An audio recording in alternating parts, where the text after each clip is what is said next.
রূপগঞ্জে দুই গ্রুপের সংঘর্ষে ভাঙচুর, লুটপাট, গুলিবিদ্ধ একজন ও আহত ২০ জন।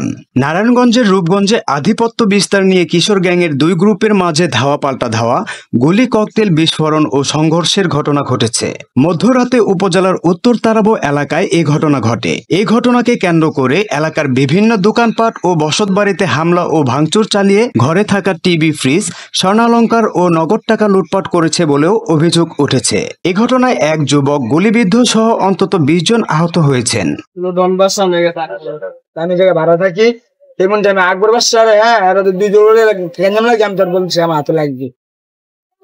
অনেক বড় বড় সেনা আনছে, আনকে তোরা সেনা করতে কুবাম আনকে কে কুবাবি মানুষের কুবান ভালো না, এটি করেন না কুবাম ওষুধ করেন বেঁচে করতে পারেন না। আমার একটা যেমন দিয়ে বয়সে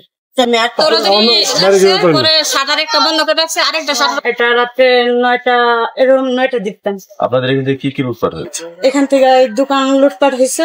পুলিশ ২০ রাউন্ড ফাঁকা গুলি ছুড়ে পরিস্থিতি নিয়ন্ত্রণে আনেন। এ ঘটনায় হৃদয় খান ২৫ নামের একজনকে আটক করেছে রূপগঞ্জ থানা পুলিশ। এ ঘটনার পর থেকেই এলাকায় চরম আতঙ্ক বিরাজ করছে।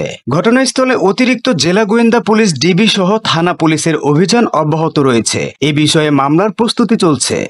মানে রাতের বেলার ঘটনা, আমরা পুলিশ তাৎক্ষণিকভাবে ওখানে উপস্থিত হয়ে ইভেন তাদের ছত্রভঙ্গ করার জন্য ফাঁকা গুলিও করা লেগেছে। গুলি করে তাদের ছত্রভঙ্গ করে আমরা তাৎক্ষণিকভাবে পর্যাপ্ত পুলিশ নিয়ে আমরা এলাকা নিয়ন্ত্রণে নিয়েছি। এখনো পুলিশ মোতায়েন আছে এবং আমরা ফাইন্ড আউট করতেছি। এর আগে তো এই ধরনের বড় কোনো ম্যাসিভ ঘটনা ওখানে ঘটেনি।